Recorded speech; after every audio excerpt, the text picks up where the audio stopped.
Good afternoon, ladies and gentlemen. It is your boy Lewis, man. And what am I doing? Once again, I am back with another banger. Yet we're here with yet another video. You guys already know the deal, man. The first thing you guys do is hit that like button, hit that subscribe button, and make sure you hit that notification bell so that you always get the latest and greatest content from your boy, as I always try to do for you guys. I just want to say, man, I truly thank you guys and truly appreciate always for taking the time to watch the video and always commenting. So you're probably asking yourself, Lewis, how do you feel today? Well, the last couple of days I've been feeling crammy. I have not had my voice. Had a slight fever, but good news is your boy is feeling 100% in terms of the flu, and my voice is coming back. I've been drinking tea, and I've been doing a lot of gargling just to make sure, like, if I had any phlegm or any what you call it, any things in my throat, basically that's causing my throat to be sore and I have a lot of pain. But just to get rid of the phlegm and stuff. But I feel much better than I did yesterday, and especially on Wednesday. So I definitely want to thank you guys and definitely appreciate you guys as always. So without further ado, let's hop right into this video.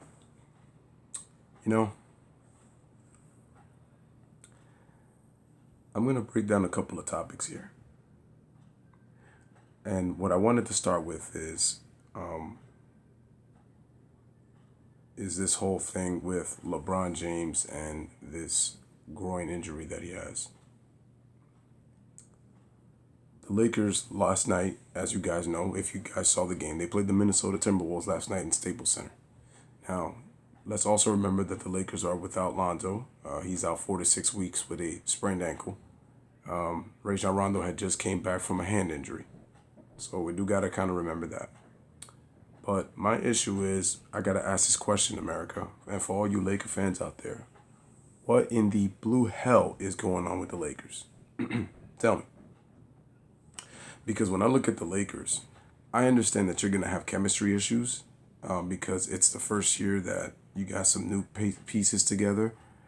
But the Lakers have had winnable games for pretty much this entire season.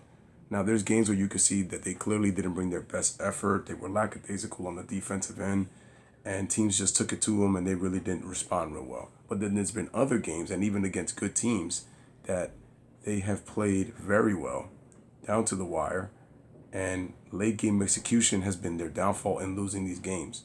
Also, I have not been a fan of Luke Walton always sitting down the hot hand, and he's been known to do this. Lance Stevenson hasn't really played well recently, but up until that point, he was one of the best players on the Laker team. Especially, he's been money in the fourth quarter. And what I've never liked about Luke is when he gets hot, Luke all of a sudden decides to sit him down. And I'm like, Luke Walton, what in the hell are you doing? It's not good. And then even when I think with Lonzo, his issue is he lacks a lot of confidence, and I just think he's a very quiet person. That's Lonzo's problem. That's just me. I look at Lonzo and I'm like, he has the tools to be good. He has a very nice skill set. He just needs to fix his jump shot and get confident. Stop settling for 3-point shots and drive to the basket. I honestly think if he get an aggression, it's even being with guys like LeBron and Rondo, and I get it. Lonzo's only in his second year and it's going to take him time. Here's the thing. You got to want it if you want to be successful in this league. It's just I feel like Lonzo's just not made from that cloth. It's just not his style. I feel like he's just too cool for school. And then there's moments when he makes plays and then he starts to roar. I'm just like, dude, can I see some aggression the entire game? You're going to make mistakes. Any young player is going to make mistakes. You have to be allowed to make mistakes in order to get better. And it allows you to learn. Lonzo Ball, for some reason, I don't know what it is, man. It's he doesn't have something something needs to light a fire in Lonzo to just play aggressive. That's all that's all Laker fans ask. Play aggressive. Even if, like I said, even if you don't have your best effort, even if your stat line doesn't look great, the key thing is as long as you play hard and as long as you play aggressive, Laker fans can't ask for anything better. But the problem is your poor play and your horrible free throw shooting is getting people to talk about you, and that's why they're calling you a bust. I personally don't think he is, and I think it's just a little too far fetched to be going out and saying it. But the thing is, you're a number 2 pick, my man. Number 2. You were drafted second by the Lakers because of what Magic Johnson, saw in you and stuff like that. And like I said, what you're doing is you're making LeVar Ball real bad because it's like, trust me. And I think if Lonzo had been playing great, LeVar would have been talking all this smack. But he hasn't been able to because Lonzo's been inconsistent. And the thing is now, you have to understand the big factor. LeBron James is on this team. So that's like one big problem. Brandon Ingram. My issue with Brandon Ingram is that he really is not very good at, he has skills to ball, but people need to stop comparing him to Kevin Durant because he has no KD. He is not as efficient as Kevin Durant. He really can't shoot from the outside like Kevin Durant. And Brandon Ingram is inconsistent. He doesn't bring it game to game. And what I notice about Ingram is he's more ready to fight battles than really to fight in the NBA game. Like bring the fight to the other team. It's like there's times where I see it and then there's sometimes I don't see it. And I mentioned last year that he was balling, and which he was. The ball was in his hands and he was making plays out there, but it was a different team. And the problem is with LeBron James on this team, they play the same position. So now Ingram has to move. And that's the thing with LeBron. It's like once LeBron comes to your team, you have to slide out of position. If your primary position is the same position he plays in, you have to slide. Or you have to adjust your game to change it to the style of LeBron James where he's comfortable because he only knows how to play one style, ladies and gentlemen, and that is the LeBron James system.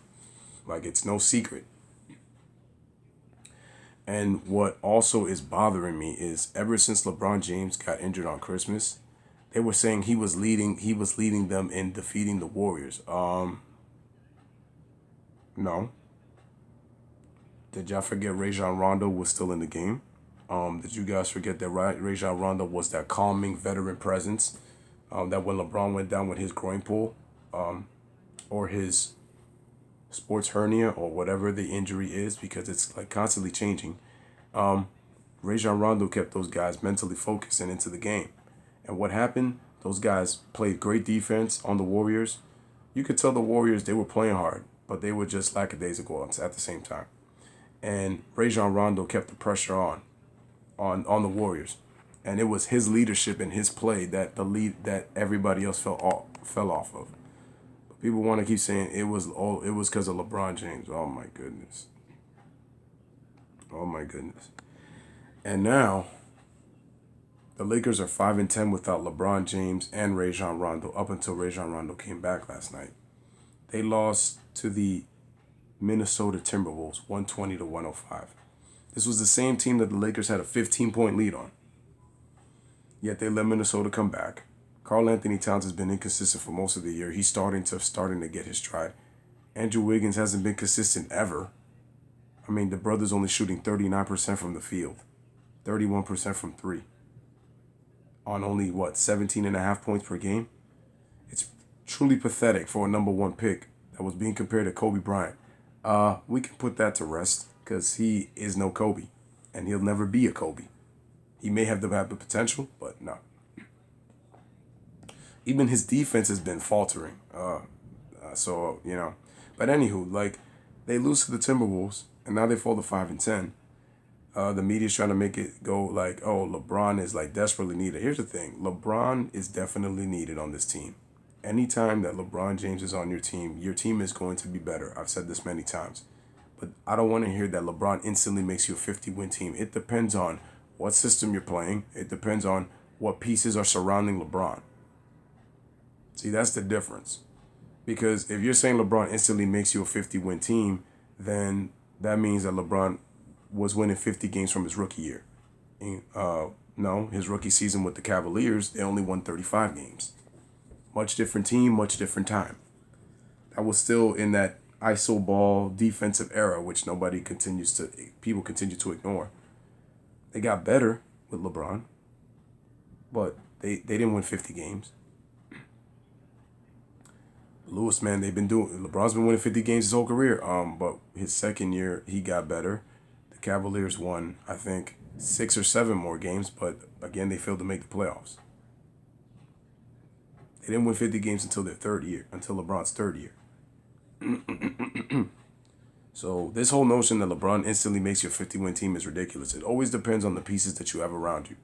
But what I'm getting upset about is from the tweet where LeBron says dodge the bullet. In terms of the dodge the bullet, I understand what he's saying. He's saying basically that the injury could have been worse. It could have been worse.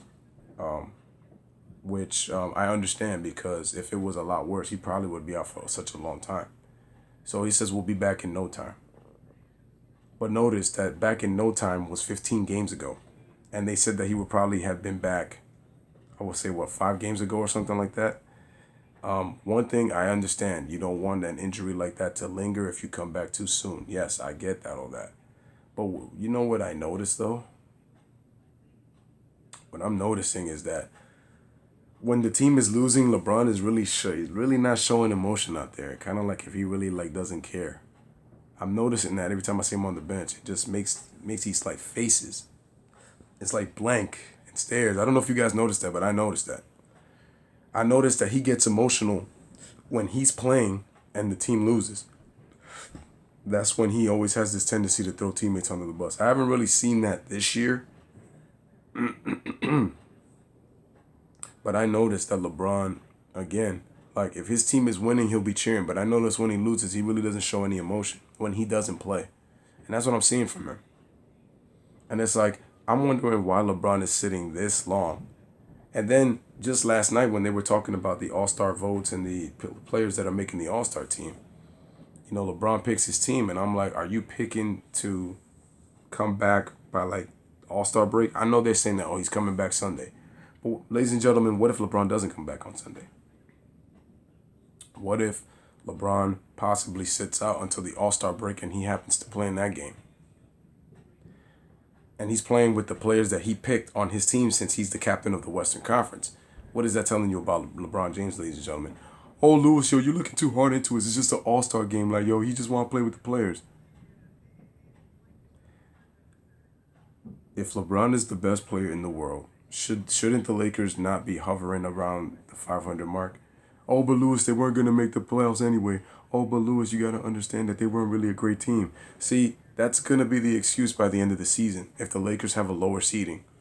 That LeBron was out for a significant amount of time, but he said he was going to be back soon. You say that LeBron is the best player in the world, so should they barely be above 500 if he's the best in the world? Because remember, they were in a lot of close games early this season, even if they didn't have their chemistry right. That's why I'm just like, and the Lakers were, well, but the Lakers were the 4th seed at one point. Once again, you're not listening to what I'm saying. If LeBron is the best in the world, there's no way that the Lakers should be in the bottom of the Western Conference. Even if it's early in the season, and I get all that, and, you know, I've heard some people say that the Lakers are going to make moves and get to the Western Conference Finals. My issue is that they're talking about this AD move constantly the whole season. Even if AD goes to the Lakers, what is his role going to be? Is he going to have a defined role? Like, what is his role going to be in Luke's system? Is he going to have the ball in his hands, or is he going to be a guy that's going to be set up by LeBron? See, that's the question you got to ask yourself. People are just saying, oh, they got to get AD. They got to get... People are afraid that LeBron's going to win championships and this and that. LeBron has had a lot of talent since 2010, 2011. He's had a lot of shortcomings with that talent. He's won 3 rings, but he's had a lot of shortcomings with that talent. And a lot of times, an excuse has been built upon. And it's noticeably happening ever since he went back to Cleveland. That's what's so noticeable. And what I'm getting upset is that this sitting out, I feel like the Lakers, to me, have been inconsistent with their play to send the narrative saying that how LeBron is needed so much and how the team is in shambles. Shannon Sharp said it, every time LeBron is injured, the team is in shambles. Have you really seen a team play without the LeBron system? I've always said this, that when LeBron goes, his system goes too. So you really don't have an identity. You don't really have it when you're with him anyway. And then on top of that, it's like it's even worse when he's not playing. And again, the system works for LeBron. He's a great player. I'm going to keep saying this every single video for those. You're a LeBron hater. You're just a hater. You're an absolute... No. I'm telling the truth that people don't want to hear when it comes to when it comes to their fanboyism of their poster child, of their poster man that they put on their posters and just worship LeBron James. That idolatry that I keep talking about, worship. I don't like to be cheated as a fan when you can clearly see that somebody's pulling out an agenda just to control the narrative of having people to become your disciples and follow you. This is the type of leadership that LeBron is trying to do. And I feel like he's sitting out and just kind of waiting for the process. And to me, when the Warriors were just in LA, I saw LeBron's facial expressions like, oh, Cousins is here. Like, we got to deal with that too. Yeah. Because I think LeBron probably could have played that game. But it's like, it's the one team he's been trying to avoid. But Lewis, like, you're saying all this kind of crap, but LeBron came to the Western Conference because you keep saying, that he played in a weak East. You guys just don't get it, do you? Like, there's methods to LeBron's madness as to why he came to the Western Conference. I can tell you reasons. Number one, I said it. He does not want to go and win the East and has to face the Warriors every single year. As long as Steph Curry, Kevin Durant, Draymond Green, Klay Thompson, and now Boogie Cousins is there, LeBron does not want to face that because the narrative is going to be, oh my God, LeBron is going against 4 future Hall of Famers. LeBron is going against 4 All-Stars. Now he's going against 5 All-Stars. The Warriors have ruined the NBA. Kevin Durant has ruined the NBA. No. I don't agree with what Kevin Durant did. But once again, he outchessed LeBron James. LeBron James is the reason why the Warriors are what they are right now, when you really think about it. And what I'm saying by that is the fact that players can get to move where they want to go. The Warriors built their team to the success that it is. But people want to hate on them because they keep acting like Curry, Klay, and Draymond were already established from the time they were drafted into the NBA. When people continuously forget that Draymond Green and Klay Thompson were bench players when they first started under Mark Jackson. Steph Curry didn't have a breakout season until 2013. Like, people still don't understand that. They just want to go, they were a super team way before KD. If you want to say that, it was natural. But it wasn't, and it was built. It was naturally built. So, the LeBron fanboys need to stop this nonsense. And also, I don't like the fact that LeBron is sitting this much time because I feel like there's just some reason he's faking his injury for him to sit this long. If you remember, he voluntarily took 2 weeks off back in Cleveland. That whole biogenesis report. And I remember when the people were asking why LeBron wasn't playing, LeBron was like, yo, I think it was back in 2017. He was like, yo, I've given 14 years. Like, I don't need to be answering it to anybody. I was like, wow. Like, I've put a lot of mileage on my body. Like, I deserve to rest. I'm like, it's funny how he's outspoken about that because most players would never say something like that. But yeah, he has to because the social media is his platform. And he wants everybody in the world watching and viewing as to what words he speaks. Because when LeBron speaks, you have to listen. And that's what's getting me like annoyed about him. It's not his basketball. It's his mouth. But yeah, you guys are going to sit here, well, LeBron makes more money than you, Lewis, so it doesn't really matter. He really doesn't give a damn about you. So my point is, does really LeBron give a damn about me if I talk? You see, there you guys go trying to defend him and complaining about how he gets so much hate. But then the same LeBron fanboys will go on other pages and say, oh, Kobe Bryant was nothing. What is he better than LeBron at? And then you spew hate on him. Like, this is why I don't comment on other people's comments talking about how they're being haters. Because it's like, you're delusional and stupid by doing that. Like, it just shows your bias. Like, you go on other people's page. It's like you don't want people to talk bad about LeBron, but then you'll go on other pages and say, oh, LeBron is better than Kobe. It's a Kobe page and you'll say LeBron is better. Or you'll go on a Jordan page and say LeBron is better. I mean, it's vice versa. It goes the same thing with Kobe's and it goes with the Jordans. But it's like my point is that I've heard people say they can't sleep at night because you talk bad about LeBron. I'm like, wow, I didn't realize that LeBron affects your life this much. So I'm asking you a question. Has LeBron come visited to your house? Like, has LeBron knocked on your door? Because it's like you guys make it seem like if LeBron is in your daily lives all the time. Like, and like this is what's getting me like just kind of strange about this whole Laker team and like with LeBron. It's like he went this for Hollywood. Like also, you have to think about it. Dwayne Wade is near retirement.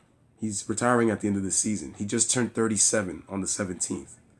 He's gonna be looking for business opportunities. He's married to his Hollywood wife, Gabrielle Union. Yes, they do some crazy shit, believe it or not. Okay? They really do.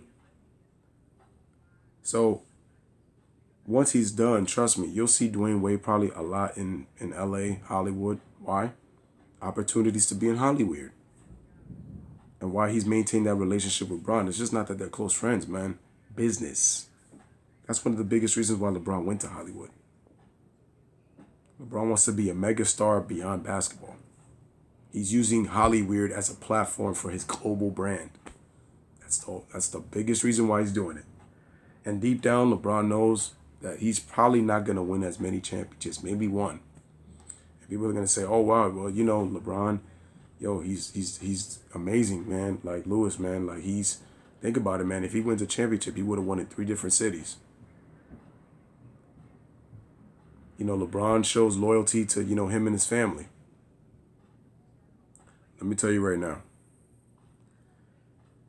I don't ever want to hear anybody saying the word loyalty when it comes to LeBron James, because he is not loyal. He is not loyal.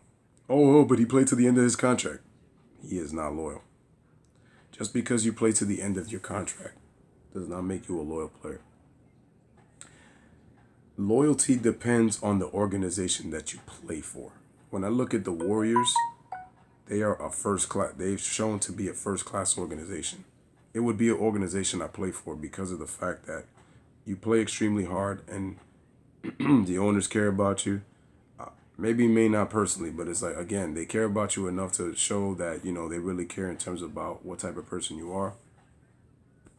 And what they can help you with.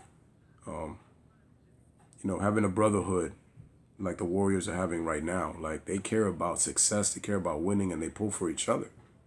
That's what it's about. People could hate on the Warriors all they want. But the Warriors have really done nothing wrong. It's just people want it to be like, oh, well, like the Warriors shouldn't sign this guy, because if they get this guy, they ruin the NBA. No, the Warriors are doing what any other team would want to do. That's why I get upset when people like Doc Rivers are coming out here talking about, oh, Kevin Durant joining the Warriors. Yeah, it's kind of bad because it takes away the competitiveness. My man, you being the coach and being the GM that you were back in Orlando that denied Tim Duncan on being on your team, I wonder what that could have done for Tracy McGrady. I just wonder. You were trying to recruit Kevin Durant, but then you want to become salty when you're saying that, oh, what KD did was kind of bad for the game because, it's okay because it's his choice. But it's like, you kind of want to take the competitors. Like, dude, you know what you're doing. See, if Kevin Durant had joined the Clippers, it would have been like, oh, wow. Like, he has a right to where he wants to go. See how you want to be biased? That's like, see how these organizations, like, again, and I keep telling you guys that players, owners, GMs, the bottom line is they are going to say things and they're going to do things that are going to benefit them. They're going to be a certain bias, unless if you have people that can see from an objective side of view, they're going to be biased no matter what. And so when I look at LeBron, I just have a problem with him sitting out this long, saying that you would be back in no time. It's already been 15 games. Skip pointed this out, that a scenario could be planted that he could try to be balling out like crazy and then leading the Lakers to victories. They jump in the Western Conference and then LeBron is the MVP. Don't be surprised if that's the agenda that's going to happen and you're going to see the narrative display itself unfold. You don't even have to talk about it. You'll just see it on the court. It'll be a beautiful piece of artwork that LeBron will set. And then the media will be the first to jump the gun. Shannon Sharp, this man was missing 15 games. Oh, GOAT James. GOAT James, GOAT James. Yeah, that's him. Yeah. That he sat out.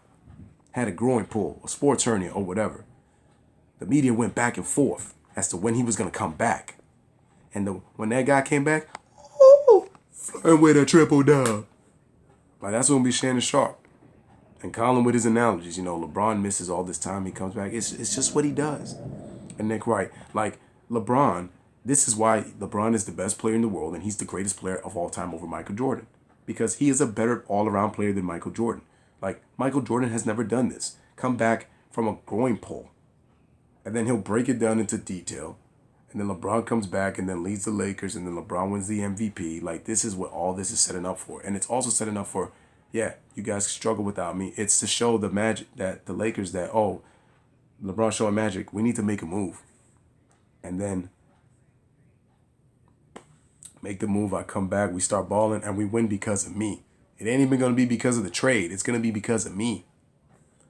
That's what's happening. That's what's going to happen. But that's what the media keeps fooling you with. Because if you've noticed, they've tried to do every single set of scenarios to make people feel sorry for LeBron and jump on his bandwagon. And the thing is now, it's become very obvious. LeBron's apologists are always going to be ignorant of that. The LeBron fanboys are always going to be ignorant of that. But the agenda is very clear. They're trying to make all these scenarios to say that Michael Jordan had never done this, what LeBron has done, and then that's why it makes him the GOAT when he wins the MVP coming back from injury. Keep going about how the Warriors are the greatest team ever assembled, and Michael Jordan had never had to go against 4 All-Stars and stuff like that. 5 All-Stars now with Boogie Cousins. LeBron is to blame because of the player movement. This has come back to bite him in the ass because now that Kevin Durant saw what happened, he one-dubbed you. Remember, the Warriors came out of nowhere. LeBron hasn't been able to dominate his era in winning. That's why he's going with the statistics. And I keep telling you guys this. This is why I'm going to keep making videos to get you to understand that. That as great as LeBron is, he's not going to be on those, not in that top tier level. And that's why, again, I have him at number 9 on my list. Too many shortcomings. And then to be this selfish to the Laker fans and to this, it's kind of ridiculous. And it's like I'm starting to see it now. Like, you may not see it right now for those who cheer for LeBron, but it's like I'm seeing it. Like, he really shows no emotion when the Lakers lose games. Why is that? But he only does it when they lose when he plays. This dude is still self-centered and is about himself. He's not about the team. I had one of my friends tell me, oh, LeBron's kind of showing maturity. No, he ain't. No, he's not. He's not, man. Just watch his body language. He's not showing it. This is all a setup. All a setup. See, I would wish for LeBron to just shut up. I would wish for LeBron to stop doing this acting so that he just plays basketball so people can respect him for the man that he is and for what a great player that he's been throughout his career. But all this theatrics, all this art, all this drama is the reason why people are just not really in tune with him. I keep saying this. And this is the problem. I respect LeBron. I just don't respect what he's doing. And it's like I've seen it now. I've seen it. LeBron is really about it. It's just me, myself, and I. Me, myself, and I. And I won't be surprised if Brandon Ingram is gone. They need to keep Kyle Kuzma. They'd be stupid to trade him. If they could get a deal for Lonzo, I wouldn't be surprised if they would do something for like Lonzo for like a John Wall. I wouldn't be. Because if you're the best player, you're expected to make the playoffs. But you already know that if they don't make it, they're going to be like, well, LeBron was injured, and this team wasn't expected to make the playoffs anyway. That's not what I was hearing recently. Why all the change? It's because you're trying to protect LeBron James at all costs and not hold him accountable for anything. That's the problem. I'm not saying it's all his fault, but for him to not get a single part of the blame, that's a big issue. And it's very sickening. It's very sickening. So even if you get AD, what's his role going to be? Like, LeBron's going to say, oh, you're going to spot up and shoot, or you play the 5. How did that work out for Kevin Love and Chris Bosh? Because AD's not going to have the ball in his hands enough. And AD thrives off of point guards. Because now you have Tyson Chandler, you have JaVale McGee, and you have Zubac. All three of those players are in the paint. So now that means AD's going to be on the outside much more. Like I said, is he going to thrive in Luke's system? Like, see, this is what you guys got to think about. You guys just talk about this stuff about how AD could come in and trade. You got to think, how is he going to fit? And is LeBron going to let his ego, is he going to swallow his pride and let AD be the guy? Remember, LeBron's 34 years old. And we don't know how much longer he's going to sit out. But I also feel like he's just doing this because he's just kind of waiting on Magic to, like, make that move. Like, it just doesn't seem right. All these reports about how he's about to play, how he's about to sit another week, he's about to sit another month, it's just too fishy, man. And to me, it's just taking the time to just kind of survey what's happening. And like I said, if you guys notice, he doesn't show any emotion when the Lakers are, like, messing up plays or they lose games. Like, you can see it in his face. Like, he really doesn't care. It's only when he's in the game playing is when he does that. And then he kind of talks and then complains to the media. Like I said, he's not doing it as much as he did in Cleveland, but still.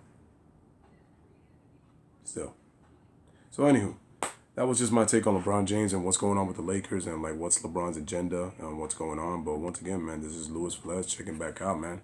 Thank you guys for watching the video. Make sure you like, subscribe, hit that noti, and make sure to share this video. Love and appreciate you guys, man. I want to wish everybody a happy Friday. Hope you guys are doing well. And until next time, this is your boy Louis, man. Checking out. Peace. Thanks for watching.